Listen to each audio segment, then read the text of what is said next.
ukuthi i-IBM. Nazi company ethiwa i-IBM.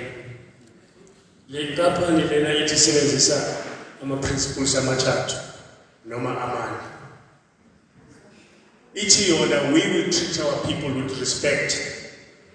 Ithi we will treat them as adults. We will treat them with dignity and we will treat them as partners. As a leader, this is what you should do. You treat people with respect, you treat people with dignity, you treat people as adults, and you treat them as participants. Then they are not objects. Then they become partners.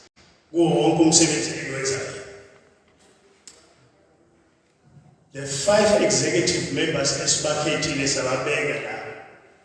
if they treat you with respect, with dignity, with the knowledge that you are adults, then you become participants in whatever they put forward. How can we best achieve our goals? Then you become participants. You all buy into that. No leadership. So, ubuholi must always be focused on the other people, not to be leader-centered. They must be other people-centered. Whatever we do as leaders, we must have in mind the other person who's will receive the other person, is he going to be helped in the process? As a Christian leader, you cannot be self-centered. Laba exercise authoritarian control to achieve our objectives. They are not leaders. They are what? Power wielders. You read about this guy called Idi Amin. There was Idi Amin, one of the great African leaders. Early autocrat and Kuruga. Oh, what we show economy as Uganda, flat. Idi Amin was just a power wielder. He was not a leader. He wanted to attack Tanzania. Exile. Yonke form of corruption yayilapha embusweni wakhe. Then we have another guy esibiza ukuthi Hitler. You know Hitler ukuthi wayenzani naye? That's another leader, very autocratic. He was not using labantu esebenza nabo as participants, but he was just using his power to impose it over the people.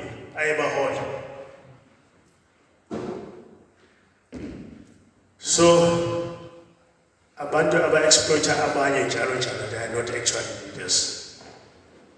Kepha bona bathola udumo. Yize luba temporary. Bathola the materialistic success.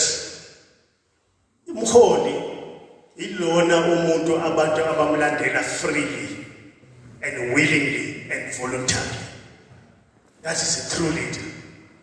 Uma ubona ukuthi abantu bakulandela ngoba bethanda ukulandela ngoba bevolunteer ukuthi bazohamba nawe, then you must know ukuthi you are doing something right as a leader. You don't have to force people to lead you. You don't have to force people to follow you.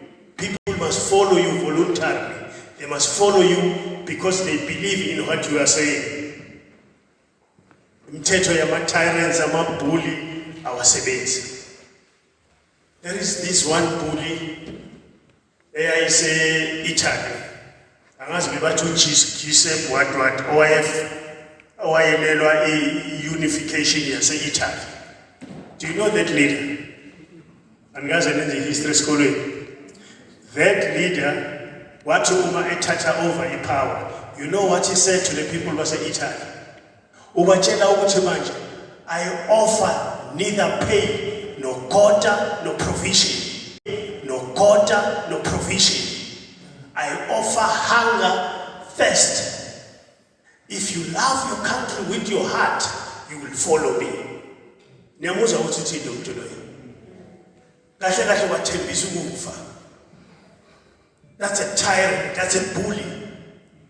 Utshela labantu base-Italy ukuthi la uzothatha izikhali ufuna noma ungafuni. We are going to fight for our unification of Israel.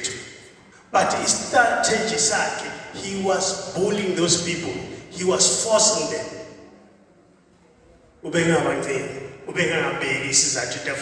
So which is another thing again. So what can we do? The real test yobu leadership bethu ukuthi abe lokho esikwenzayo does it meet the needs of the people? Does it meet the basic physical, emotional and spiritual needs? Uma ngabe ubuholi bethu bungakwenzi lokho, then your leadership is questionable. There we have this tendency of judge abantu ngani ngama production statistics. Now materialistic standards wabo. Bese sibadinga i-production, i-promotion sithi these people are successful.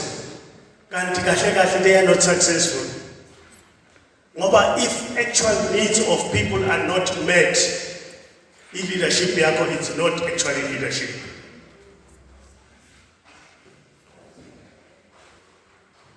Ngithathela i-excerpt from one author, othi manje, if actual needs empilweni zabanye abantu, if those needs are not met, if people are not evangelized and edified, no meaningful spiritual leadership has taken place, despite whatever achievement has been considered successful.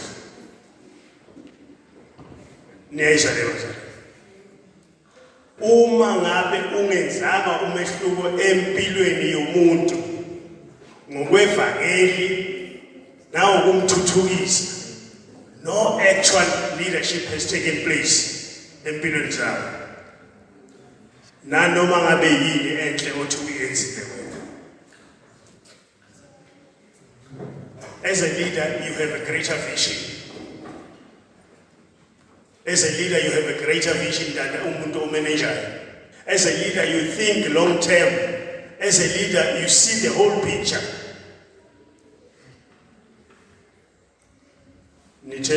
Most of us are in the education sector. Do you know this guy, George Bernard Shaw? George Bernard Shaw, what imagine? Abantu babona izinto, they see things and they say, why? They see things and they say, why? Bese ethi yena, I dream things that are not, and I say, why not? So as a leader, you have to be a visionary. Ucabange lokho okungaphezu kwalokho kulomali ukubona inoma ubani. Did you get that one? I dream things that are not, and I say, why not? Then from a Christian standpoint, siyazi ukuthi Jesus Christ was the greatest leader the world has ever known. Ngoba uJesu Kristu wathatha just a few handful unskilled people wabenza ama-disciples wakhe, and he changed the whole course of history. Washintsha wonke umhlaba with only a few guys. That is leadership skill that Jesus Christ displayed. Ngamandla obuKristu bakhe, ngamandla okufundisa kwakhe, ngama-examples ayewakhombisa, washintsha umhlaba forever. Can we touch our leadership strategies? Then we can close. Ngiyabona isikhathi sethu the way sihambe ngayo, we are almost there now. We have gone past an hour. I want us to look at three strategies. Three strategies about living as a leader. Number one, strategies of that as a leader. A leader listens. Umholi uyalalela. Leadership involves effective communication, and effective communication iqala ngani ngokulalela. Uma ungumholi ongalaleli, then your leadership is not true leadership. There's one guy who prayed this prayer. What a Lord, grant that I may not seek so much to be understood as to understand. Uthi angicela ukuthi bantu bangi-understand, kepha ngifisa ukuthi mina kube ngimina ngiba-understandayo. Ngoba uma wena u-understanda abanye abantu, there's this saying that says a problem well stated is a problem half solved. So lo mkhuleko lona uthi ngicela ukuthi it is accurate lapha encwadini yama-Proverbs. Uma uqala ufunda lapha nje kuJakobe 1:19, James 1:19, uthi manje we should be quick to listen and slow to speak. Then uma eqhubeka uJakobe 1 to help laba abanye ngathi banenkinga yokulala. Can we read James 1:19 no James 19:20? That will help us. James 1. Understand this, my dear brothers and sisters. You must all be quick to listen, slow to speak, and slow to get angry. Quick to listen, slow to speak, and slow to get angry. Asifundele 19 verse 20.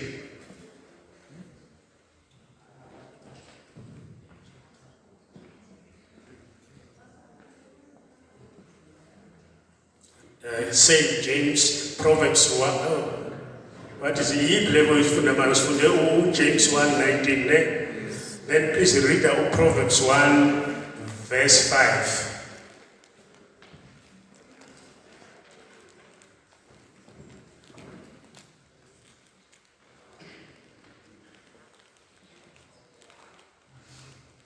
Proverbs 1 verse 5. Let the wise listen to those proverbs and become even wiser. Let those with understanding receive guidance. 19 verse 20. Proverbs 19 verse 20.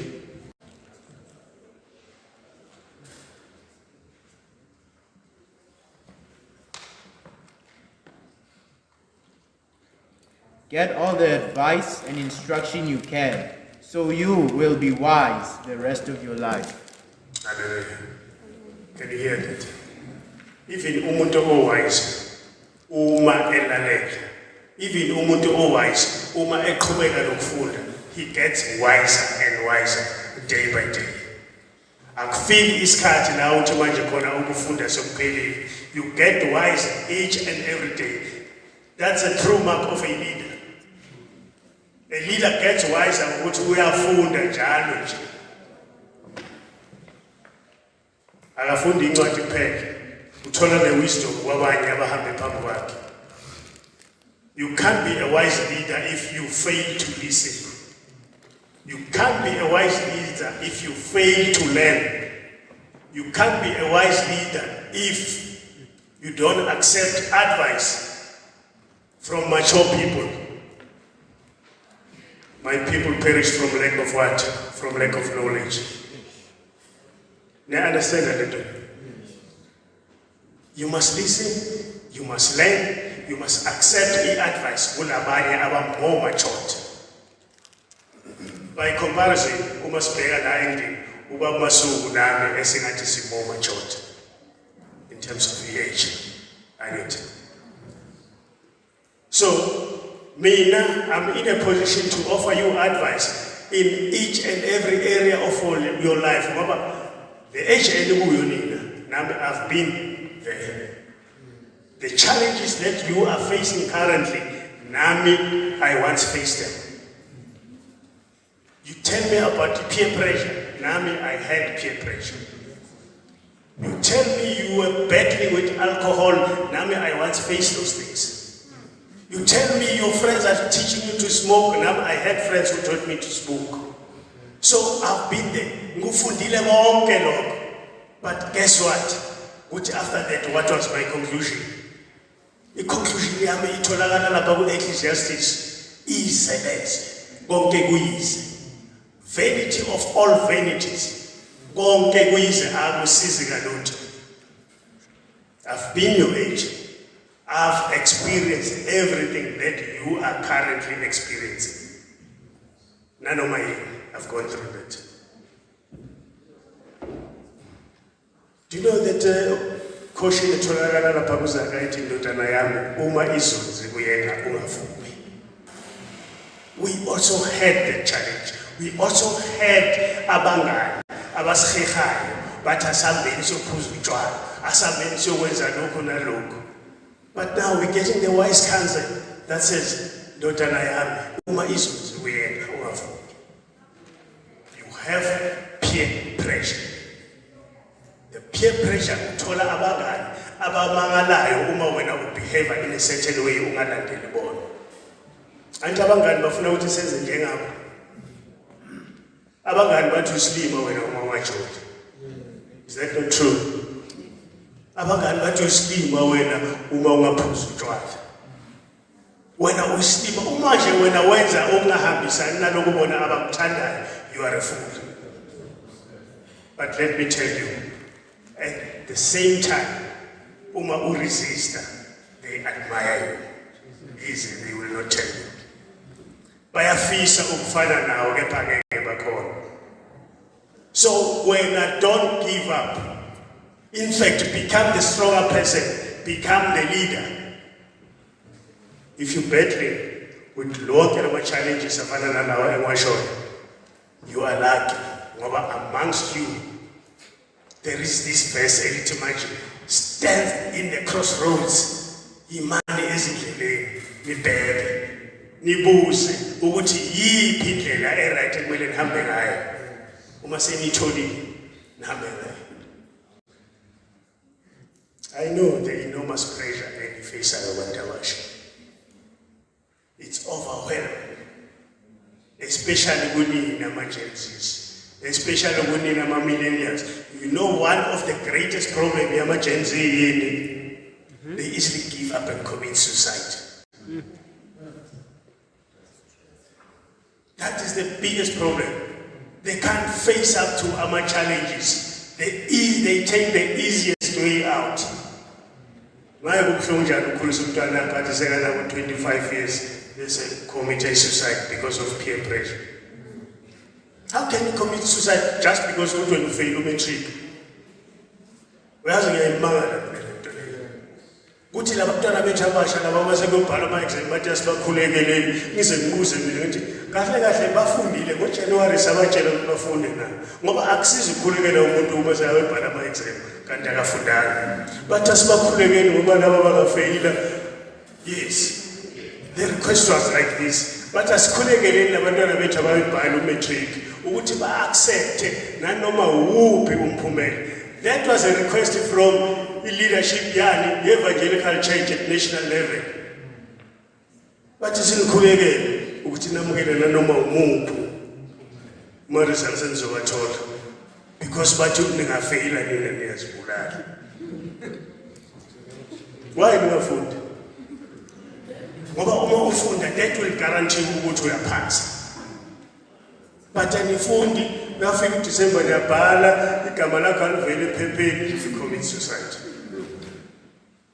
Then ke thina kumele sinikhulekele. Akazi ukuthi sikhulekele ukuthi ungazibulali noma but please, my millennials, we beg you. We need you. You are our leaders. So ubuholi sokuthola ke thina uma nizothi uma nifeyila umatric nami nozibulala. Where are we going to get leaders? We don't want any other leader. We want Christian leaders. Nina Jobalila, we are looking at you and we say, here are our future Christian leaders.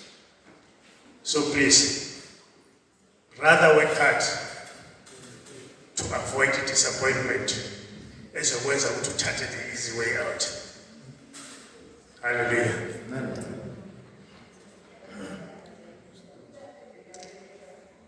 Christian leaders, you don't only listen with your ears, you listen with your heart. And you don't only listen to God, you also listen to abantwana bakaNkulunkulu. Ngoba I can be a Christian leader, ngilalele ngezindlebe zami, ngilalele ukuthi uNkulunkulu ufunani bese mina ngenza ngeyami indlela. I'm not supposed to do that. Ngilalela ngezindlebe, ngilalele ngenhliziyo, ngilalele uNkulunkulu, ngibuye ngilalele nabantwana bakaNkulunkulu. Uma ulalela kanjalo, I guarantee you the real needs of abantu will be met. Ngoba angeke ureact njengamthayire namanye ngimbalele wona. Uzolalela ngenhliziyo. That is, you will treat them with empathy.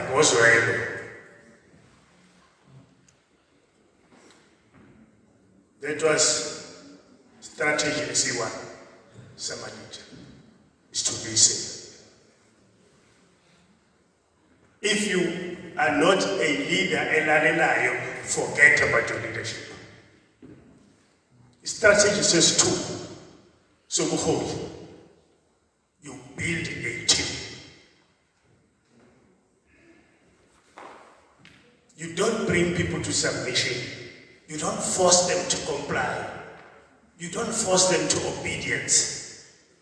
But you bring them in as active participants. You want them to feel to be equally important. You want to make them to be partners. Whatever adventure, anywhere. Then you are a true leader.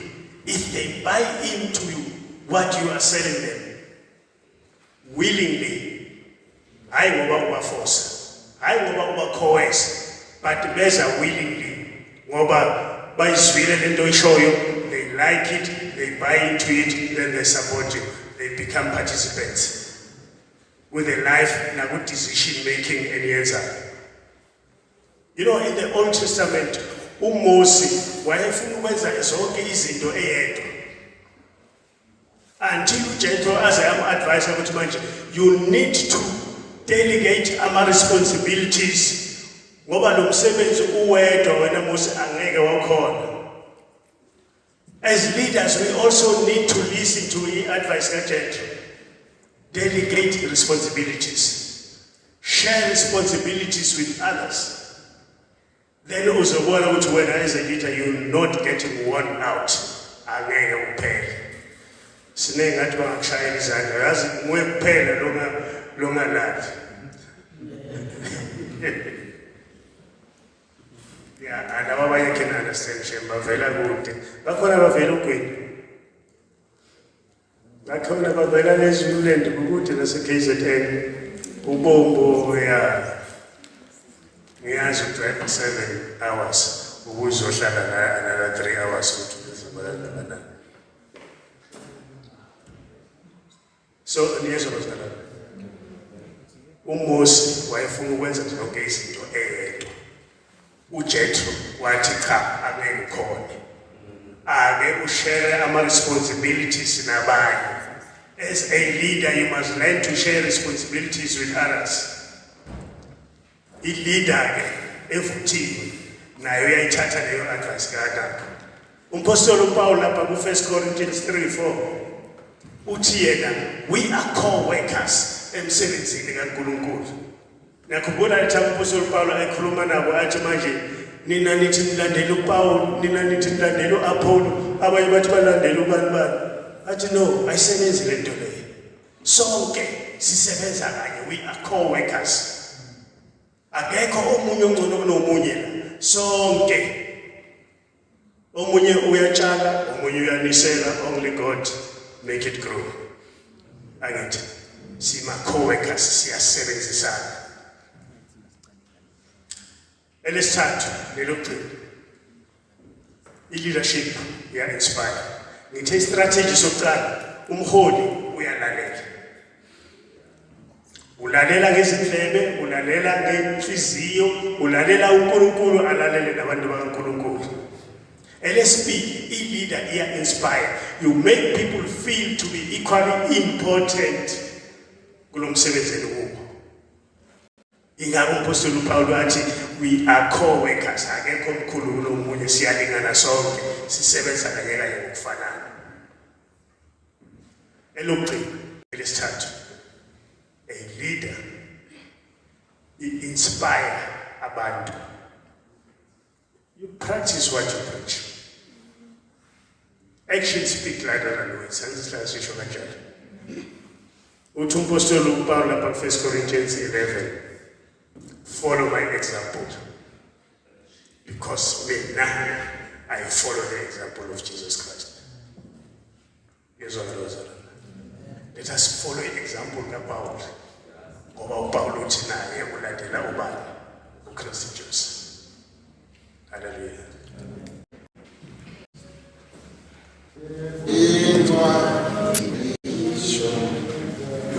Yebo Jesu, uJesu, uyangithanda mina, uyangithanda, uyangithanda, intwa ngelisho njalo. Asithandaze. Impela Baba wethu ongcwele, Yise weNkosi yethu Jesu Kristu, siyabonga kususa eindaweni zethu usibizele kule ntaba ukuba sihlale phasi siceceshwe sikhunjuzwe ukuthi njengoba sisebuholini sifanele kusebenza kanjani esingama leaders. Siyabonga Nkosi, siyabonga Nkosi inhlanhla engaka yokufika kulesikhathi esihle sokuguza nobuholi kanjani. Futhi ke umholi wenzani? Umholi ubazuza njani? Umholi uhamba njani phambi kwabo bonke abantu ukuze bamlandele? Sisize uNkulunkulu wethu ongcwele, njengoba sesizwile ukhuluma ngenceke yakho ngendlela sokhuluma ngayo, sonke silingise umbhali ukuze amali results amahle nesibuko. Usisa abantwana bakho Nkosi bonke abebahleli phasi balalela usakhuluma ngenciko yakho, ukuze lokho esesikufundile sikuthathe siyokwenza ukuze sibe abaholi abahle abazoletha iproduct ezoba ngcono kunanamuhla, but ezoba yinhle esikhathini esizayo. Sisinceke yakho Nkosi okhuluma ngayo uyandisele kakhulu kunakucala, saze sajabula sathokoza ukuzwa nokwakheka ngebuholi obukhuthazayo. Sibuse sonke Baba egameni elihle lika Jesu Kristu Nkosi yethu, lonke ibandla lithi amen. Amen.